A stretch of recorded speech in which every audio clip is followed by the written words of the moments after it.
I can't hold this any longer. This is so heavy. All right, welcome everybody to Own the Con. This will be a little bit different format, but everything else we've done has been a little bit different format too this week. So we got quite a few. I didn't actually track down to see if everybody's here. We got quite a few of the organizers. You would have seen most of these folks walking around the venue wearing an organizer badge had we had an in-person conference. And we were really close, and we kind of wanted to tell people a little bit about that. We'll probably do another session sometime later to debrief our experiences going virtual. But here we're going to have a bunch of sections on Own the Con.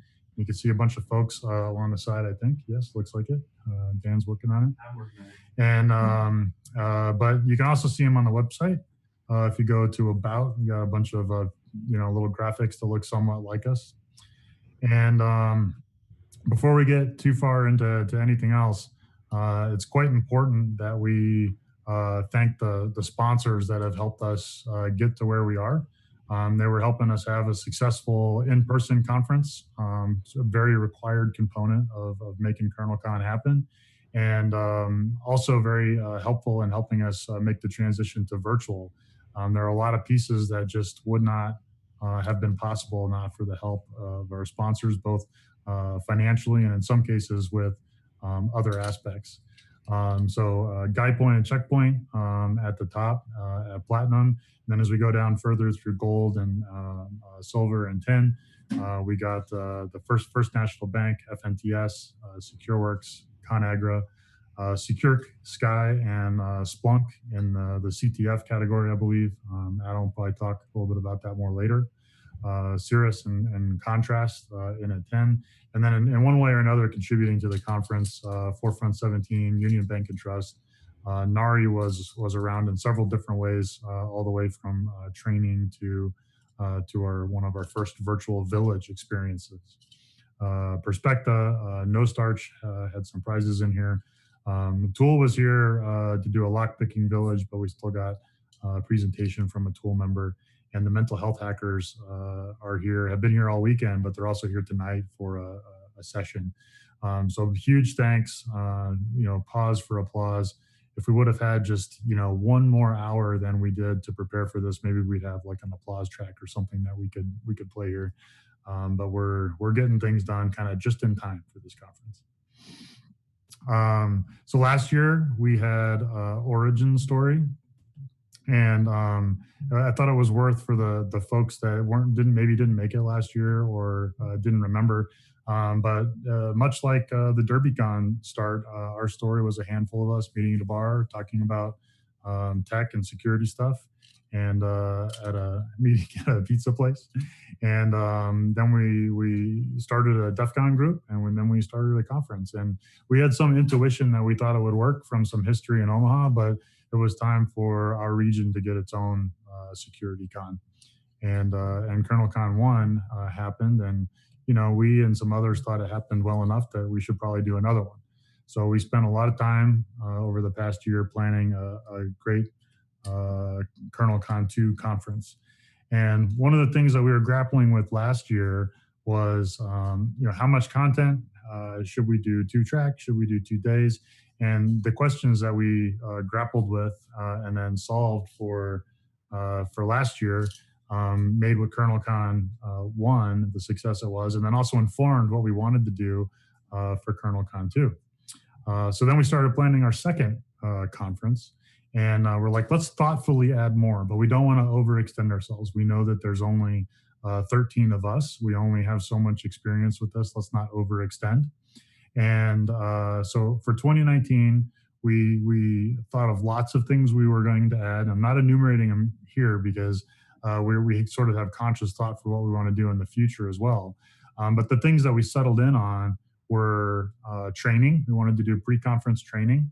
And we wanted to tackle recording, like that's in-person recording of the talks for the speakers that wanted it. So we made this decision early enough to ask the speakers their preferences and try and get that working so that we could eventually post videos to the website. Not anything about live streaming at all.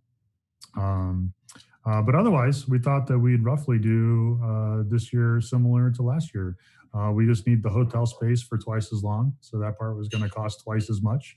We had to schedule training content and work out with the trainers how all that was going to work, and that was how it was supposed to happen. And we had lots of discussion about different types of themes. For the first one, we weren't sure if we even really needed a theme. We went with the origin story as the theme, and we had a lot of our speakers actually had really great stories about little slices of their history or how they got to the podium that they were staying at. So this year we did vision, which is probably pretty prominent on the website that you registered through. Clearly, we were influenced by the 2020 aspect of the year. Had some interesting options for swag that we could wear. And yeah, nobody's wearing glasses. Dan's not pleased with this. And then we also have like clear hindsight, foresight type applications to vision that hopefully came through with some of the speaker talks. Now, one of the things that glasses down. One of the things that we did not have the forethought to change perhaps early enough was the twist, where all of the plans that we had done as a group for the better part of a year were suddenly we decided to make a huge change and not use any of them. So we decided to switch to a virtual conference on March 11th. So if you check your calendars, that gave us about 2 weeks from like actual decision to actual production for the conference. And the decision was not taken lightly. It's hard to remember, everybody's emotions and what the current state of affairs were at any time. But when we were making that decision, especially in the Midwest and the Great Plains, there was not much happening as far as the coronavirus or SARS-CoV-2. And it seemed like as long as people used good judgment, we could probably still think about doing everything in person, or we could think about doing parts of it in person. So it was a very difficult decision to make. In hindsight now, not having the forethought, but in hindsight, I think that many people, I think all of us and many of our speakers and attendees think that ultimately was proven to be the right call. We'll see how everybody thinks about this format and what we're going to do in the future soon. We'll have a survey here that Adam and the folks have worked on. But it was a short road to try and wrangle all of you attendees and all of the different experiences in trying to make them virtual.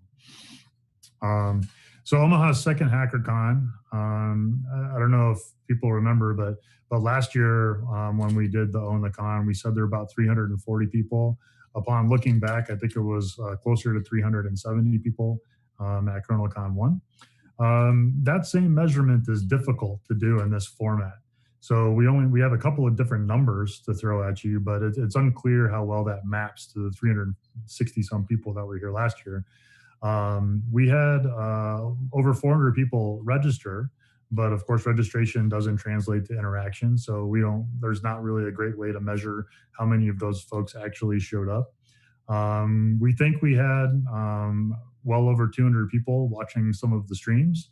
That's also a difficult thing to measure due to how the stream viewership is reported, at least live. Maybe we'll get different numbers historically.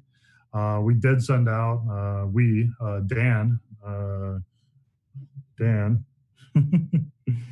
sent out, and his family single-handedly packed and sent out about 360 swag bags to you guys. Normally we would have sort of crowdsourced that across the volunteers and the OC, but due to social distancing and the desire to be safe and keep our folks safe and offer you the experience, Dan's family kind of stood up and just did it all themselves. So huge thanks to them for getting that done. We had 2 great keynotes. Hopefully you're able to catch them. They started off each day very similar to last year. And then we were able to translate several of our experiences to virtual experiences where When we made the call, we weren't sure how this was going to work, but we translated some villages virtually. We translated some of the during conference workshops virtually. All of the training except for one translated to the virtual experience. We kept some of the competitions. I know many people were playing in the CTF competition, and I think some of the sponsors, and there were some sort of informal things happening in Discord. I hear. And hopefully the experience, while clearly different, hopefully it was positive for you. So if you look at the difference in our keynotes, like clearly last year you were with a bunch of like-minded folks in an audience, and you were looking at a screen, perhaps distant across a conference hall, and our keynote presenter was there physically, where you could walk up to them. So there are some trade-offs, but this year, the keynote looked very similar to the other speakers, and in some ways, there are some improvements. For example, the fidelity of the clarity of the speaker slides was quite likely much clearer on your experience at home than what you'd see from across the conference center. Just to throw some pieces of how it worked, in case you're watching this video later and didn't experience this during KernelCon or didn't happen to wander into this. One of the workshops that was, one of the villages that was done was the OT village, pretty much single-handedly hosted by NARI, local university affiliate to Omaha here. And they did a really interesting job. I wasn't able to partake very much as a host, but they did a really interesting job setting some schedules and having people sort of walk in and out of this virtual experience. And you can see in the picture here that it worked on mobile. They had different angles going. They were really trying to showcase and have people feel present. Two of the workshops did translate with the SDR and the sensing things. What are you doing? Bunny ears. A couple of stats to sort of mirror some things that we did last year. We have interest. So this interest is an interesting measurement, right? But interest is this slide depicts the rough views of our website from registration. And then in this case, I stopped the graph when we went to virtual. There's different ways to sort of slice and dice the data, but this is sort of what the interest might have been had the virtual piece not happen. And we can always look at the data afterward as well. But there are a couple interesting stats coming up that are clearly from a post-virtual decision-making point of view.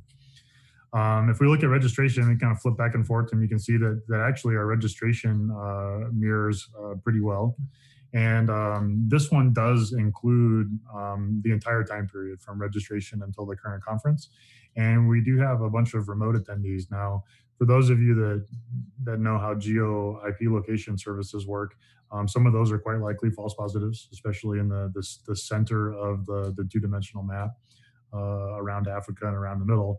But a lot of there is some accuracy, and there's some trends to be pulled out. I went ahead and left the registration picture from last year. We didn't really have a physical registration desk, and they did such a good job last year that I thought that Hammond and the folks deserved another picture for this year.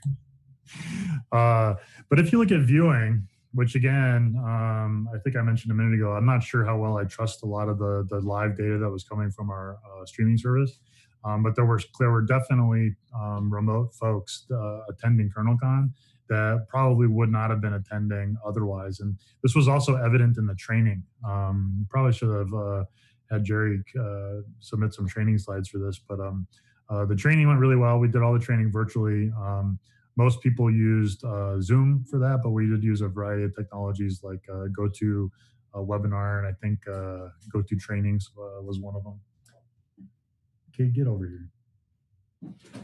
And some of the trainers, some of the trainees were clearly global, and they would not have attended otherwise. So this is a viewing map, just proportionally mapped during our first keynote by our streaming service. So we think that there were international viewers. So for CFP, we had a great turnout. This is the part that I'm the closest to as the CFP chair.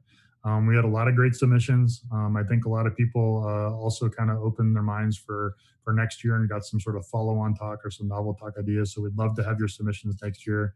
There was some mention in chat earlier today about first-time speakers. We welcome first-time speakers. We'll work with you in whatever capacity you want to do dry runs and give feedback, or to perhaps just give you a venue if your topic makes it through the CFP process. So we had 5 reviewers. 2 of them were external. The external reviewers bring a nice perspective to the process.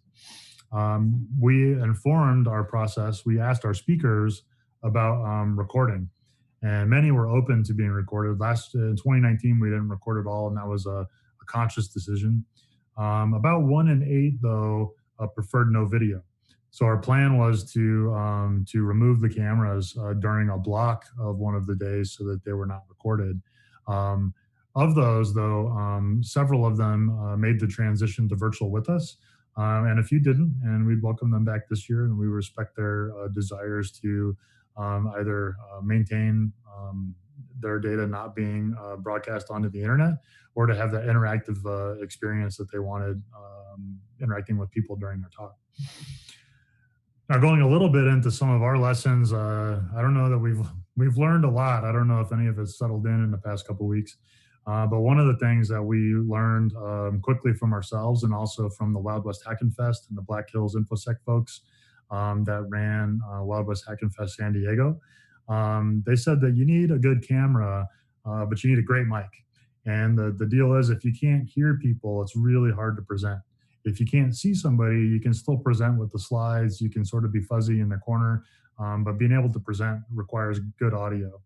And the intention was that we would make a judgment through AV tests on if they needed new gear, and then we would ship them new gear.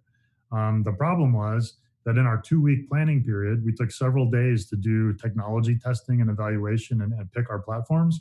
And then we scheduled with speakers. And by the time that had happened, the global pandemic had reached a state where folks like Amazon were literally delaying non-essential shipments. So even if we wanted to, we couldn't ship cameras to folks. So the AV test was about helping people improve on their side, but we were fairly limited in what we could do with the equipment that they already had. And clearly the depiction here is people having fun during AV test. And if you didn't see it, go watch the video of Vis's talk. It's very Doom themed and was appropriately in the Bat of Doom track. So if you recall last year, even though it was our first time, we'd all been to many conferences, and we tried some new things, even though it was our first time doing a conference. And part of the things we tried were things like yellow lanyards to indicate visually your preference to not be photographed. So this year we also had new things to try, but it turns out the new things that we tried were not what we expected. So our rough platform for pulling this thing off was speakers would connect to Zoom individually. I'll go over a little bit of that process here in a minute. And then Zoom would be tied in, the broadcast stream would be tied into some software called Open Broadcaster. And then that would go to Vimeo, which would then reflect that back out to all of you guys. It seemed like there were a few hiccups, and some of the Vimeo clients had different problems, but overall, it seemed like a lot of people were able to find some success there.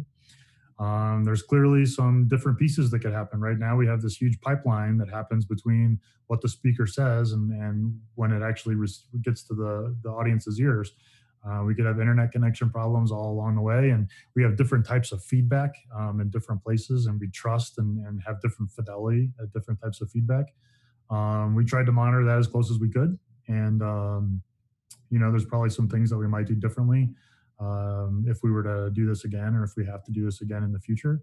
But wanted to get this here for the folks that are watching this, hoping to do something similar, or to have some lessons learned for what they're going to do for their conferences in the future that are inevitably going to be impacted by this, the state that we're in as a society.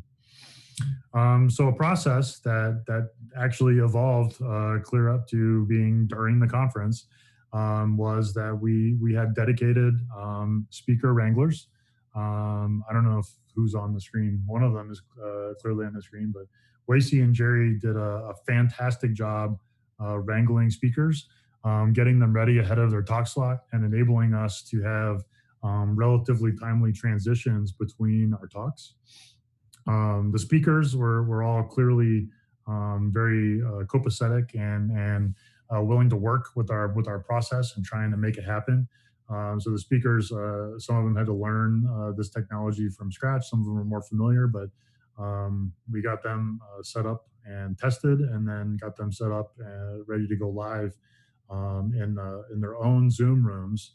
The speaker wranglers would make sure that they're ready to go. So as you can see on the side there, we had tons of Zoom rooms that were scheduled so that there was no overlap on hosts. So the next bullet is hosts. So we had two types of hosts. You're probably aware that myself and Jason hosted the different tracks just to provide some transition material between the speakers. But also Zoom has a technology piece to a host, where a host is sort of like the owner of a Zoom meeting. And if two meetings with the same host are tried, the same owner or host are tried to start at the same time, one of them stops. So if we're using Zoom meetings as sort of speaker green rooms, you have to be aware of collisions and make sure that we're not inadvertently bumping speakers that are live on the stream in some way. And then we have OBS operators. I can see Tyler and Dan are both on the screen right now, and they did a rock star job, not only doing the OBS operator stuff during the streams, but also in learning this stuff enough in the past 2 weeks to make some great what they call scenes, the layouts that go to the stream, and to understand how the transitions work, the best way to stream, and how Vimeo, our streaming agent, worked, and all of the different bits and pieces that go from Zoom out to you guys as viewers. And then we had a lot of logistic decisions that we had to make as an organizing committee. Schedule changes, like we have people in different time zones. Does it make sense to take a lunch break? We decided it did not because we didn't know what time zone people were going to be in. So we went sort of straight through the day. Do we do breaks at all? Roughly, our decision-making process was we do need breaks. People need to be able to go and use the restroom, grab some nourishment. Also, we thought that it would be good to have some built-in opportunities for the streams to catch up in case they diverged in time. If we had technical issues with the speaker and needed to have some padding and sort of just normal agenda logistics. And so then we had the problem of, well, what if a speaker ends early? Like, this is all digital. We want our tracks to sort of line up so that people can go between them, between talks, and choose their own adventure on the agenda. So hopefully you got a kick out of a lot of the what are those things called? Bumper videos. Bumpers. Yeah. I don't know why I didn't know they were called bumpers until yesterday or Thursday. But I hope you like the bumpers, the little short in between videos. We were able to, I think, get a pretty fun collection of them in a pretty short amount of time. Thanks to everybody that contributed some of the bumpers, the OC members, and the sort of not the who's who, but sort of some known folks around the hacking community. Hopefully that brought you some levity and brought you some time. Also, thanks to Dolcor for loaning us his music to play during the intermissions where there wasn't video. There were clearly some issues. Some of you experienced some issues.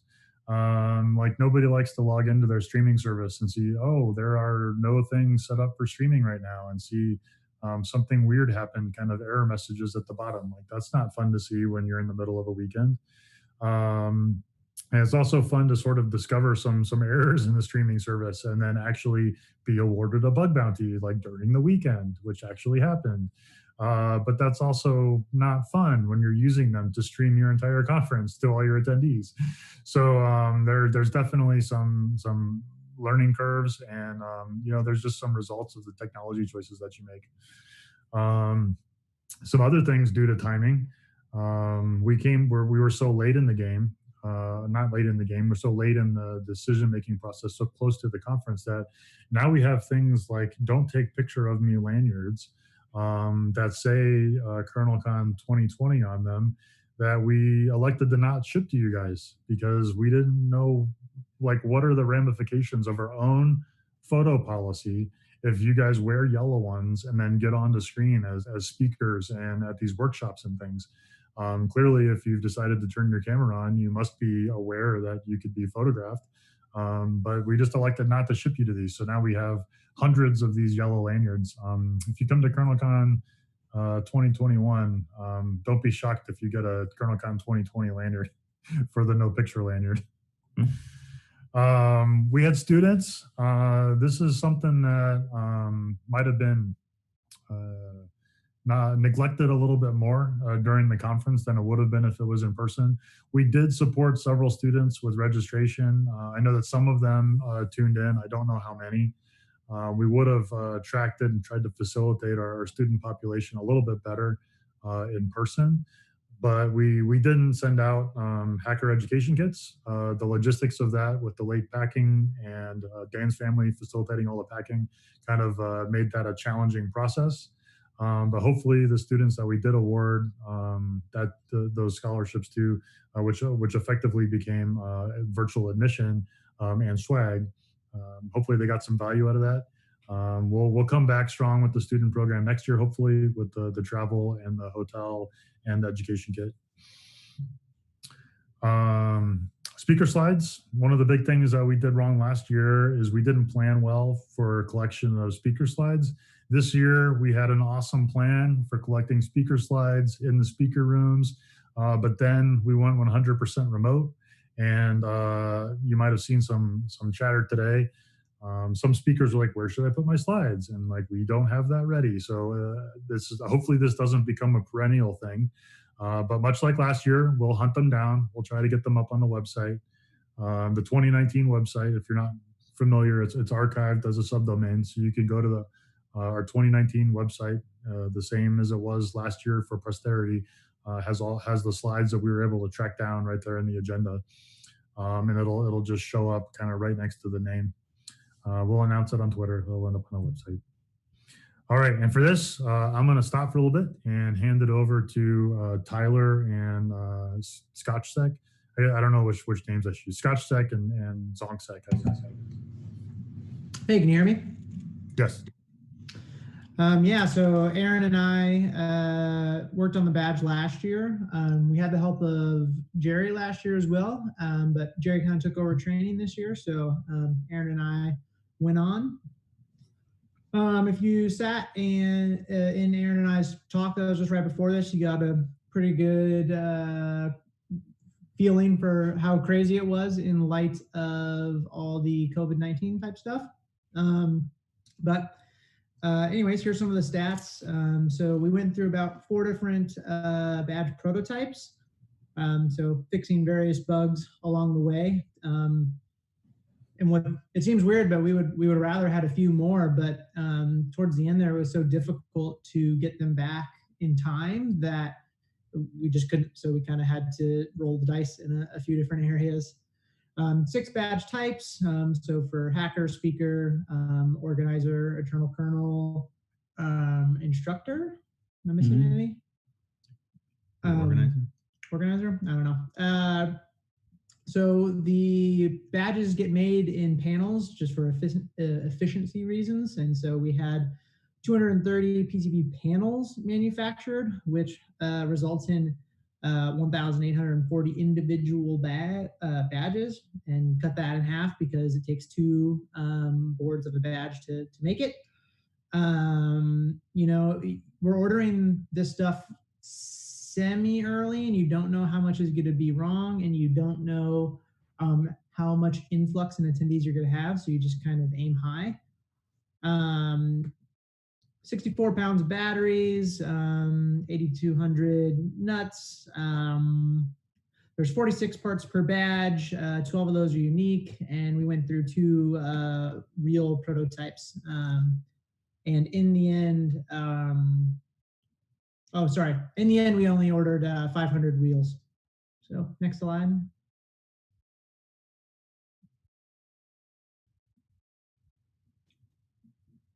You got the next slide, Tim? You're on mute, Tim. Sorry, I thought I did go to the next slide. I don't know here. What's going on? It's been a long couple of days. It has been. Yeah. I've lost the window entirely. Hold on. Popcorn break. Yep. Yeah. Why is it not working? It's At working. least we don't have any problems at the end. Yep. Sharing is paused. Bring your shared window to the front. How do you do that? Or did you pause? There you I go. guess I paused it. Looks live now. One more. Sweet. So in the end of all those PCBs, that mass number of PCBs we had made, only a subset of those got turned into actual badges, getting parts placed on them. So 55 hacker, 7 speaker, 6 crew, so on and so forth. And then, that puts the parts on the PCB, but we still have to nut and bolt them together, solder on battery packs, solder on the interconnect for the front and the back board. So there is still a leg of work there, even once the assembly from our manufacturer is done. In the end, we made about 600 badges. There's about 11% failure rate this year. And what that kind of is all about is there's a lot of things that can go wrong, whether a part is bad to begin with. Maybe the part gets ruined when it's going through the oven to get soldered together. Maybe the part gets placed sideways. Maybe there's too much paste and some leads are jumped. Like, there's so many spots in the path that things can go wrong. You pretty much just bank on 10 to 20% is the sort of the common rule of thumb we've been working around. 10 to 20% of them to be failures, not work. And when we're assembling them, especially under this sort of accelerated timeline, you don't have time to debug those. You just toss them in a pile and move on. And so we were very, very happy with 11%. Like I said, the 10 to 20, and we're on the low end of that. So that was good. Normally, we want to do this whole process in about 3 to 4 weeks. So that 3 to 4 weeks includes having our assembler make them and then us putting the nuts and bolts together. And we did it in 7. 7 days. Yeah. So we did it in about a fourth of the time than what we would have wanted. And it was pretty intense. And huge shout out to our assemblers. Their company name is BA Engineering. They're local to Omaha. They crushed out. So they did placing all the parts on the board. They did that in 3 days. And granted, their part is largely automated, but they still have to pump all those machines. And we usually give them 2 weeks to do that. And they did it in 3 days. So of those 7 days, that's mostly on Aaron and I, not on them. So yeah. Next slide.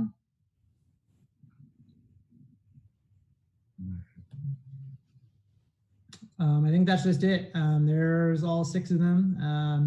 I mentioned this in our badge talk that was right before this.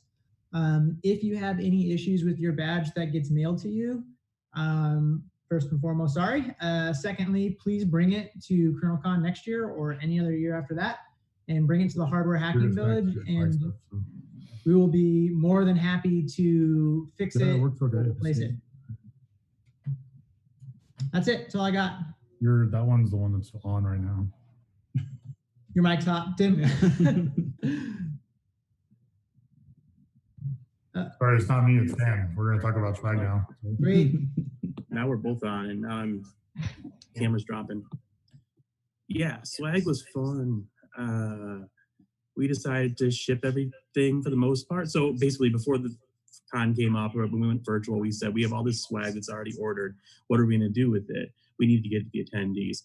So basically, we sent out a notice to everyone, basically asking, should we get shipping or just deliver swag to you locally? And this is when COVID was still, escalating. So we didn't have the shipping addresses, so we needed to get them from everybody, and that was a little bit of a difficult situation. And as Tim said, we ended up packing about 360 swag bags in a few days. We had to rush some of our, sorry, I'm hearing myself in the headset. We had to rush some of our items because they were coming a little bit later. and we had to get them before the con. And we ended up getting pretty much everything and getting most of it out to attendees. We got 236 that were sent out via USPS, different addresses. We porch dropped another 37. We didn't really want to have big groups come together for COVID, so we kind of just did that on the fly. And then we had another 45 attendees before the con that hadn't given us their address yet. We hadn't been able to get in touch. So we are still working to get that, and some have probably come in, and we've had more people register since then. So we'll still be sending out swag for the next week or so. But yeah, we had tons of it come through. My family all helped put it together. Our house was a mess for 3 or 4 days over a weekend, and just nonstop packing and stuffing and shipping, and yeah, all these great photos here. So that's a small portion of the boxes. I think, they stacked up 4 different post office runs, filling up a car. Scotch Sec over there helped me out, Aaron, by giving me a dolly, because otherwise it would have been a lot of walking back and forth. So, but we got it done, and hopefully there weren't too many mistakes. A little bit of errors here and there, but everything looks pretty good. And then beyond that, we had stickers, and stickers are really important to KernelCon. Last year we came in with I think it was 13 stickers for the year that we designed ourselves. And this year we said we really want to go ahead and do a call for stickers. So we did put out a call for stickers. We got 4 great responses. So we said we got to throw them in there.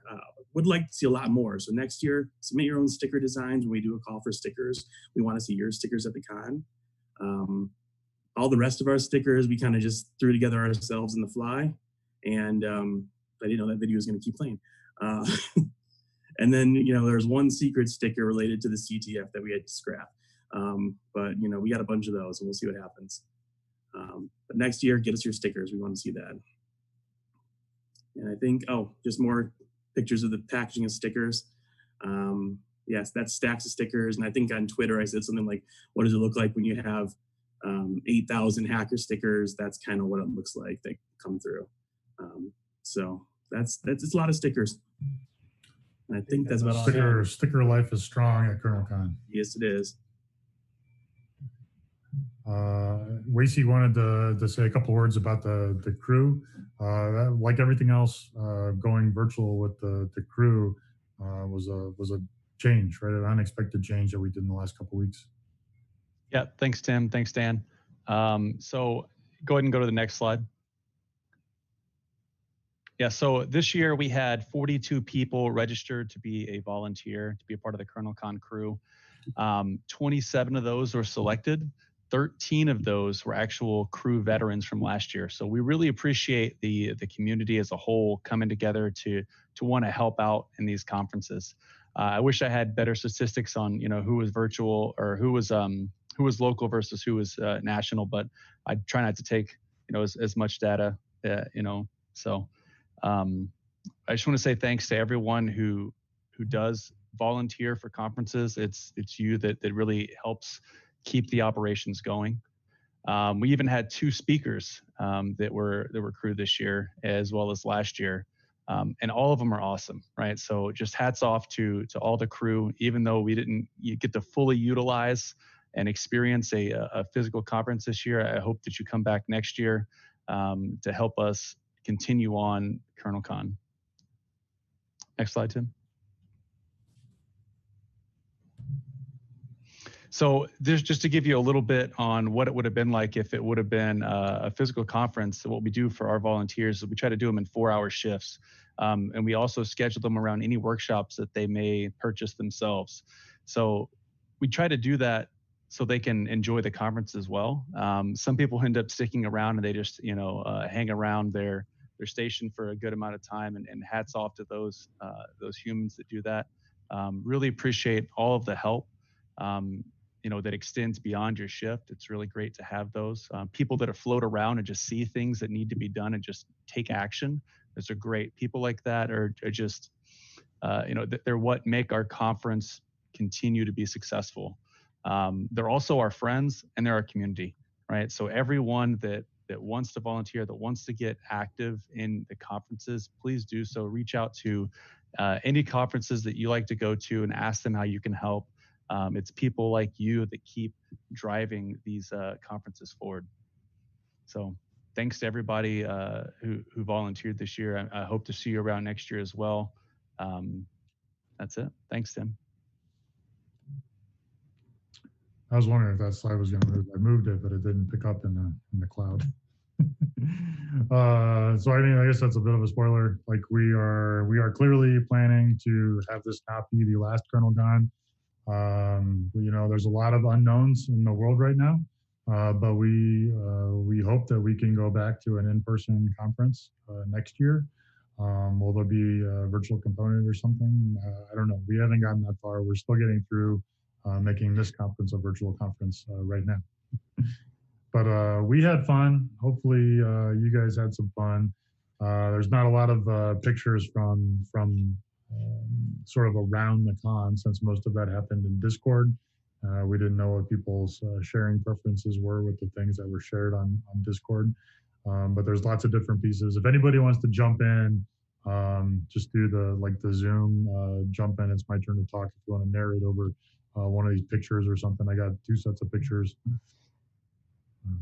We got the stations that we use for streaming up in the corner. You can see Dan on the side of my office here, right over there.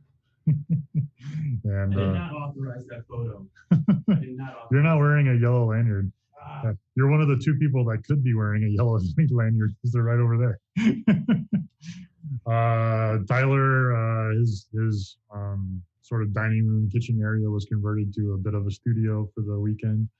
But yeah, hopefully people found different ways to view. Just because there wasn't enough going on, you know, we had Windows updates that decided to apply to our broadcasting stations that were working just fine. And then Windows update occurred last night. So we got some reconfiguration opportunities this morning. You know, hopefully we had a speaker that I've already recruited her to donate slides to a Who Slide contest next year. But she deadpan started her talk with Corn Cobs, Nebraska's first toilet paper. And I know her, and she's a really sharp person. And I was watching that and was like, all right, I'm curious to see how she's going to tie this back to vulnerability management, but I think she could do it. And you know, 2 slides later, she's like, all right, that was just a joke. Now we're going to do the real one. But hopefully we can have some content from her for the Who Slide at Kernel Panic next year. You want to say anything about this slide or the last one, Adam? The CTF room had a Zoom. We all used Tron backgrounds there in the corner. People could pop in. We had a few people pop in the first day, but second day, nobody had any in-person questions. It was all through Discord. The first day, though, one of our CTF challenge writers passed out in his seat. So Jacob was responsible for a lot of the reversing challenges. And I know he thought it was awesome that a lot of people did well with him. So He didn't. I think a lot of people lose sleep during CTFs. And if you've never organized one, you don't understand perhaps the level of effort it takes to put one on as a main organizer or as just a challenge author or challenge creator. So Jacob might have put in a few too many hours. he also works nights. So this guy, he works nights, full-time student, and writing challenges. More on that later. So with that, you know, when you do in person, there's different opportunities. Not everybody wants to do the own the con, and you know how conferences organize maybe isn't of interest. The transparency or just not the topic you want. So sometimes the closing ceremonies are separate. Last year, due to scheduling reasons, we combined them. This year, due to virtual, we decided to combine them as well. So to sort of formally end the own the con part. I have not been able to be very active in Discord. I might pop over here quick and just scan to see if we've got questions. Lots of comments. Lots of comments. Maybe There's it wasn't a couple questions pinned in LobbyCon. Get some questions pinned. Oh, there are pinned questions? Yep. In LobbyCon. In LobbyCon. Okay, I have not been looking there. So I one signed that up was late. asked Our is, badges still going out. We still have some badges, correct, Aaron and Tyler? Yep. I think we will probably send badges out until we run out of badges. That will be. We have enough to cover registrations, I think, that have come in. We may actually have to make a couple of panels, which shouldn't be an issue, but it might be a little bit of time. Otherwise, yeah, I mean, we should be able to. Right, I guess that's an important thing. So there will be some delay if you register now just to get the swag, or if you registered recently, sort of after or filled out the address form after we sent things out. We did run out of some sizes of t-shirts. We're going to do a reorder. If you needed some extra t-shirts or you signed up late, that might delay your order. Badges similar. If you tuned in for the Own the Con or for the badge talk, there were sort of layers of assembly. We do have some badges fully assembled, and we have more badges sort of partway through the process. So there might be a delay depending on what state your badge is in. But we do hope to ship that stuff out. I will say that in, what did we say? I said like a week, right? Oh, I think at the end here. I think about April 4th, we're probably going to do the cutoff for requests. So if you want more registration items, swag items, additional t-shirts, please get your request in by then so that we can get the shipping sent out. This is different than the digital store that was mentioned in Discord. That is a make as you buy, where it ships directly from a vendor. So this only applies to the stuff that we're assembling and sort of packaging ourselves here in Omaha. How much popcorn did you order and ship? 7 cases that each had, Dan's demonstrating 7 cases that each had 12 of those boxes. There are 12 in there? One for attendees, 12 in here. There was 12 in there, and I think there were 12 or 16 boxes per case. Oh, per case, yeah. Yeah. I think, if I remember, I think it was about 210 pounds of popcorn. Yeah. Not to mention about the kernels. Yeah, and that's an interesting point. Just like the lanyards, we also have another 200 pounds of popcorn that's designed to be put into our popcorn machines because we had already ordered that before we made the transition to virtual. So there was, approaching 500 pounds of popcorn at my house a week ago. Now it's been mostly distributed, or at least by half of it's been distributed to you guys. Cancel that one. I see who answered this one. Scotch Sex reminding me, we did want to see short videos if you had a good time and wanted to convey a message back out to the attendees.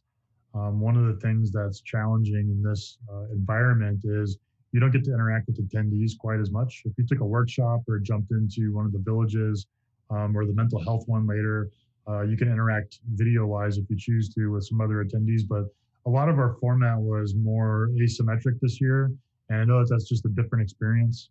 We did have some talks in Bat of Doom today about how that's more appealing to some people depending on sort of your personality type, if you're introverted, extroverted, that sort of thing. So it is kind of interesting that moving to this environment makes it different to communicate. It's not really a superset or a subset. So it's nice that some people, feel more comfortable in this type of environment, and it's something for con organizers to think about in the future. But if you wanted to give us a short video about, what you liked about Kernel Con, see you next year, I went virtual with us, that sort of thing. If you could get 10 to 20 second videos from everybody, Scotch Sex running a little contest, we'll post those things back out and declare a winner. I think he wanted to declare a winner today, right? So maybe is it too late? I don't know. Maybe I should have read further. You actually wanted them by 3 today, but okay, so the contest is over. If you want to actually extend it out, I'm cool with that too. Give it a few more days. That's okay. I don't want to change the rules. I would still, if you didn't get in for the contest though, please still feel free to share the videos. We will disseminate them in Discord and probably through some public channel.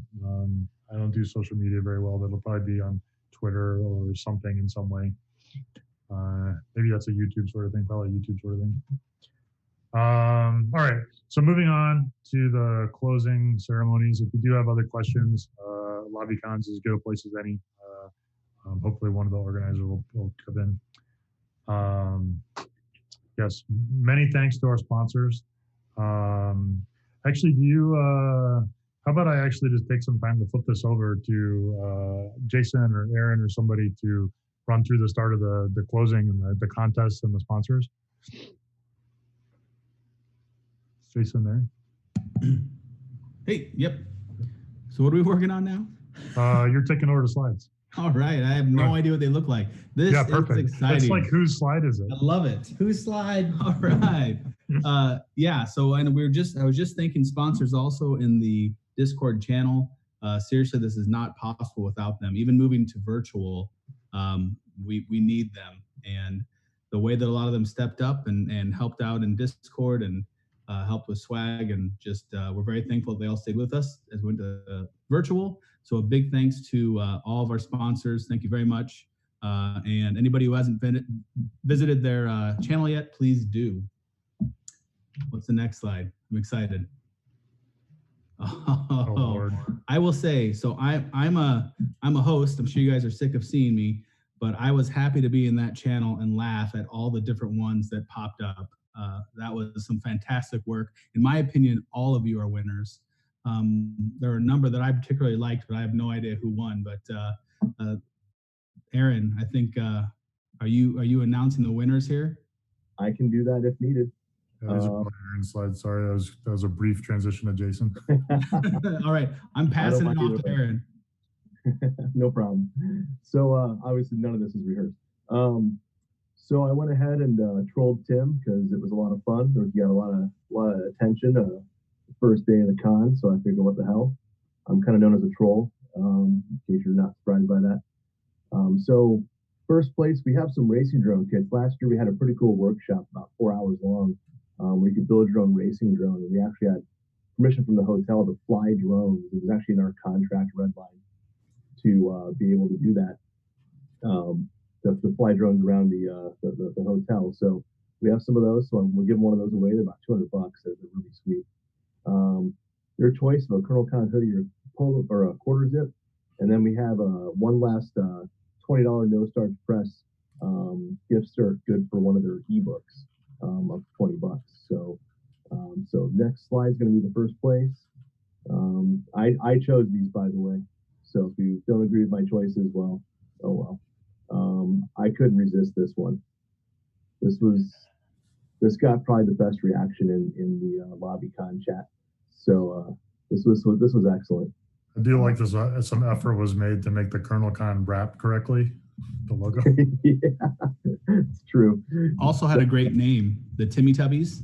Oh, great. Oh yeah. I forgot to capture that when I did these slides. I did these on the fly too. So that's William H. Actually, so good job.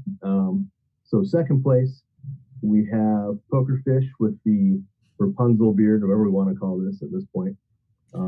That got like the most likes and laughs of all the little emoticons. So I chose that one for second.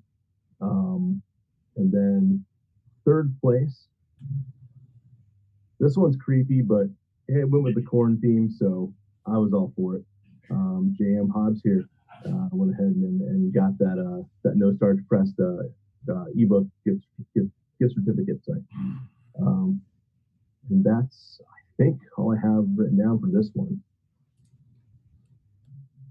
Got the picture. Oh, sorry. This was my placeholder because the CTF slides, as always, are kind of late coming because the contest goes so late in the weekend. I forgot to remove that. That's from last year. But now Adam's got some slides to talk about the CTF, and go ahead. Thanks, Tim. It looks like these were indeed late because our edits didn't get in. So we decided March 11th, we decided to go virtual, and that kind of affected the CTF pretty heavily because we had a lot of in-person challenges, things to do, all based around our theme. Tyler had coded an entire badge challenge category built into the badge, and there was all kinds of stuff that was going to be great for in person. So once we decided to go virtually, we had some serious questions to be answered, because a lot of us would have preferred it be virtual, because we were interested in or a lot of us would prefer to be in person. Sorry, my son just walked through. But because we had a lot of planning already put into that. But like Dan wrote in our draft, going virtual, we're hackers, and so we're going to make the best of whatever situation we can have. So we thought, all right, well, let's make a smaller base CTF using a digital type theme this year, a virtual theme. So we chose Tron, and then we decided that we're going to take our theme and all the cool stuff that we have in store, and we're going to really polish it up, and we're going to put out a fantastic CTF in 2021. So we had 14 days to come up. We thought we'd come up with like 6 to 8 challenges, and we started writing challenges, and then more and more people started helping and writing challenges. I have a lot of people to thank. They're actually all in the on the CTF special thanks page. If you're curious, it looks like they didn't make it into this slide. So we have a lot of people to thank, and then more and more people started writing challenges, and I thought, well, maybe we could do 6 to 8 challenges per day. And then we got more people interested, and then Nari stepped in and said, we have this entire contest we were going to do at our workshop, but we can't do it anymore because it's virtual. Would you like to add it to the CTF? So then we got the an entire category from Nari, which was great because they were doing the training in the operational technology village, and so you were able to go get training and then come and solve the challenges in the CTF and earn points. So it was a fantastic, synergy between us, and with them and all of the extra challenges that we were able to pull in, we actually had a full-fledged CTF. So in under 2 weeks, we wrote, we basically redid a whole CTF. So we have a CTF for 2021 already done, and now we have a CTF for this year ready to go. So that gives you a little bit of, interest. That gives you a little bit of introspection on basically what we ended up putting out. So go ahead and go to the next slide there. We had 121 players, 69 different teams, 276 challenges solved, and some attacks, which we might talk about later. Next slide, please. I forget, Adam, did it was all team-based, right? Like there was no like individual components to it? There was the ability to sign up as a team. Up to 4 is what we wanted. You could sign up for more than 4, but we were only awarding 4 prizes. You could sign up as an individual, and it'd be your own team, but we don't know how many people are using the same login. So everything was based off of, because it went virtual, everything's based off of the assumption that, however many users per your team are mapped one-to-one with how many users that's actually participating. Right. So this is some more cool stats. The team composition right there, answers Tim's question. Right. Yep. I wasn't sure if this slide made it in, so I thought I'd answer it too. But 45 teams had 1 user, 10 teams with 2, 7 teams with 3, 3 teams with 4 users, and then 3 teams with too many users. But and then we had 30 challenges, and most challenges got solved out of all of our categories.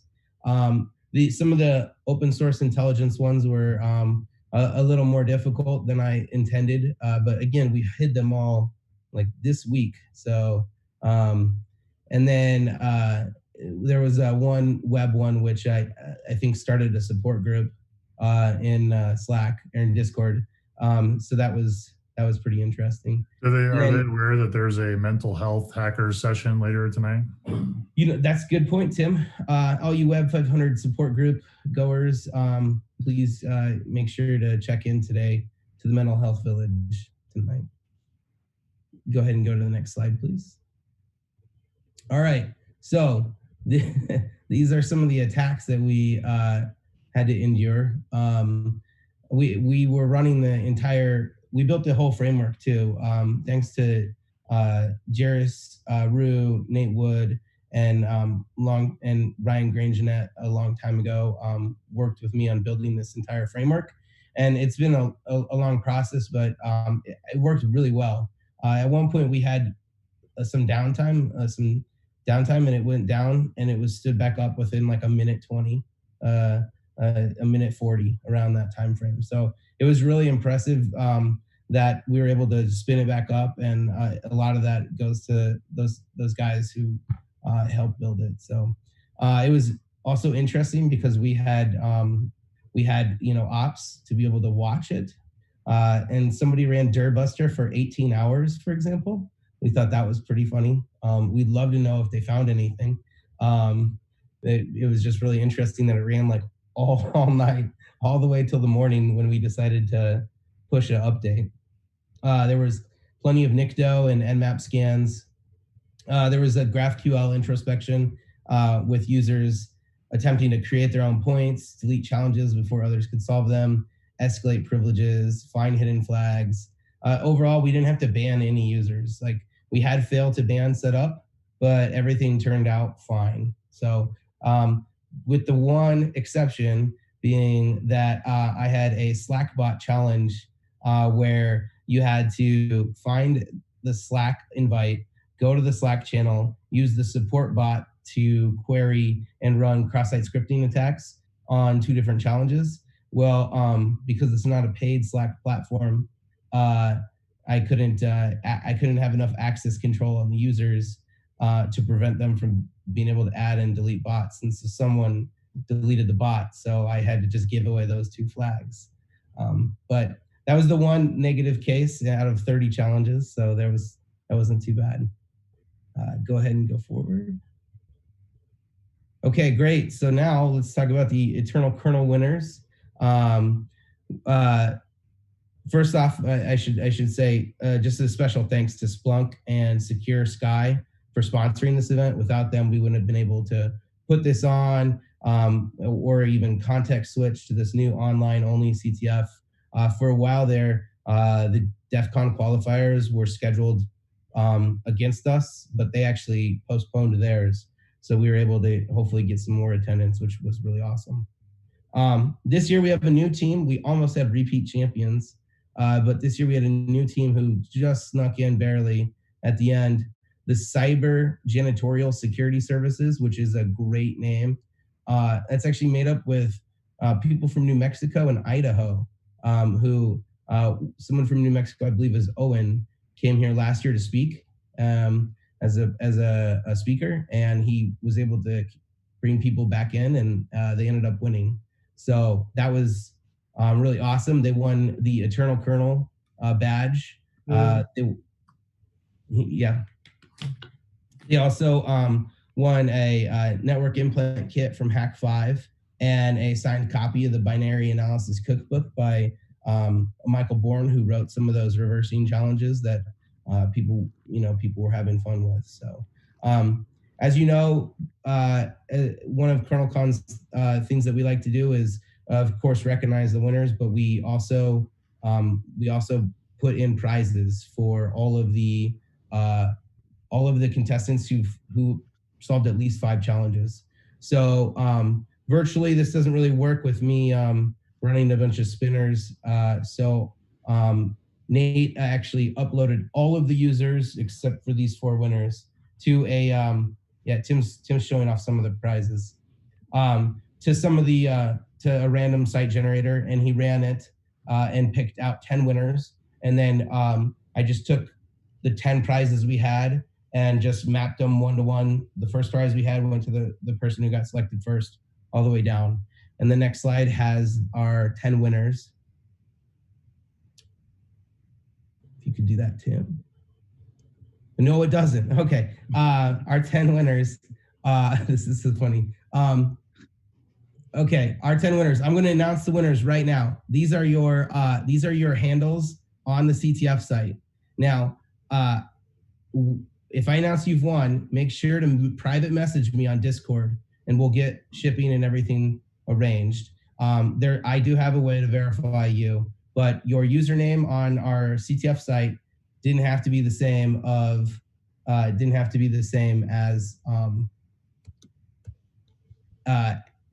be the same as your username on Discord. So we'll go ahead and paste this in the LobbyCon, but I'll read them out to you real quick. Winning the WHID Elite was XEHLE. Winning the Dope Scope was Marg. Winning the Ubertooth 1 was Leo. Winning the Raspberry Pi 4 kit was Sarah N. Sec. Winning the Raspberry Pi 0 wireless kit was Jam Sec. Winning the Weather Station 8266 was Manolet. Winning the ELE Goo Mega 2560 kit was Mock.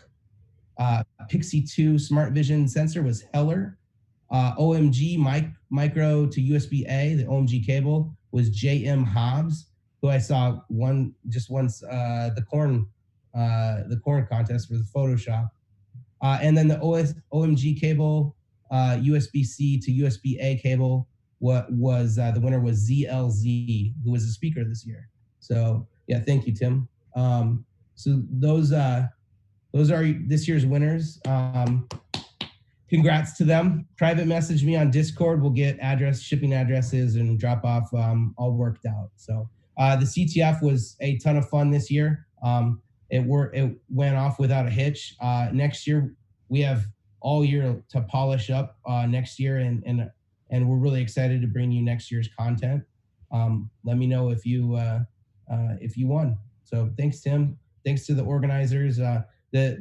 The OC was amazing. The streaming was awesome. All time, all conference long. So thanks so much. Yeah, here I am. Last minute slide. It's great. Maybe it'll pop up. We'll see how fast Google is, because I just edited this as I saw that this thing happen. So I just want to say thanks to everyone who came into the books are awesome slide. Look at that, it's right there. Thanks for sharing your collection. I know I like to read a lot of books. It's funny enough, I couldn't post a recent picture of my own bookcase because I tore it down to make room for new stuff. But things like that, being able to read books, having something, just to step away from the computer every now and then, really help people out, especially when you're kind of cooped up and you can get into that mindset of, using your imagination to see what's going on instead. So thanks to everybody who posted those pictures and told us about your favorite books, technical and non-technical.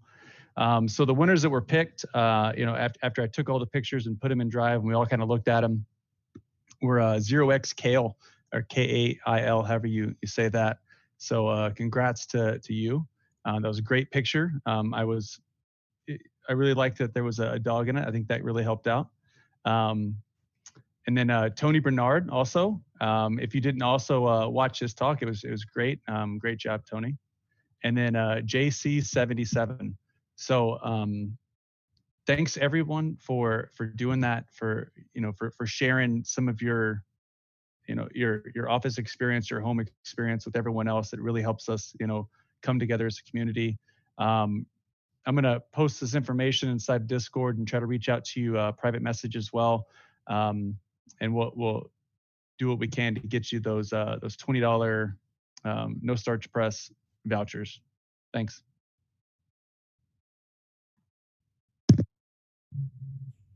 Wasty, did you do that under duress? I don't know if that video's in here, but.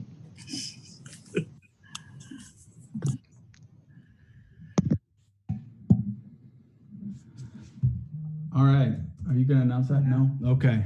All right. We have a survey. Obviously, this year was a little bit different than we were planning, but we went virtual. Again, thank you for all being a part of this. We have a survey to see what you guys think. We want to improve in every way that we can. So please do the survey.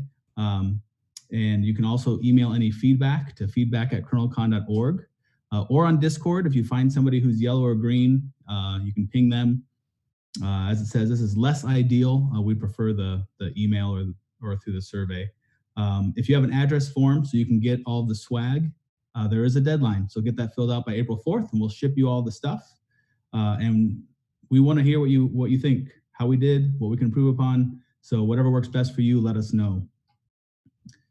Next slide, sir. So I want to end. This year I was the general chair. So my job was to let all of the other chairs do what they need to do to give a great con and help remove any barriers. This con ended the way it did because of everybody on this call, except for maybe me. They all worked so hard and did so much. So a huge shout out and thank you to every organizer. Everything that went well is because of them. Any failures are on me. But I'm very thankful and honored to have worked with all of them. Again, a huge shout out to all of the sponsors and to every single attendee. We do this for you guys. We do this to help this community, not just Omaha and the local area, but InfoSec. We want beginners, we want experts, we want everybody to participate, to learn, to teach. So we do this for you. So thank you for attending. And we look forward to hopefully seeing you in person next year. We are having another con and details will come soon. We're ironing out dates already. So thank you very, very much. Stay safe and wash your hands. Have a good one. Hey, there was also another OC member that wasn't here. It was Heather Lawrence, InfoSec Anon, did a great job with all of the graphics that you'd see, or at least most of them. It really helped out a lot. So just want to hats off to her for helping us out. Absolutely.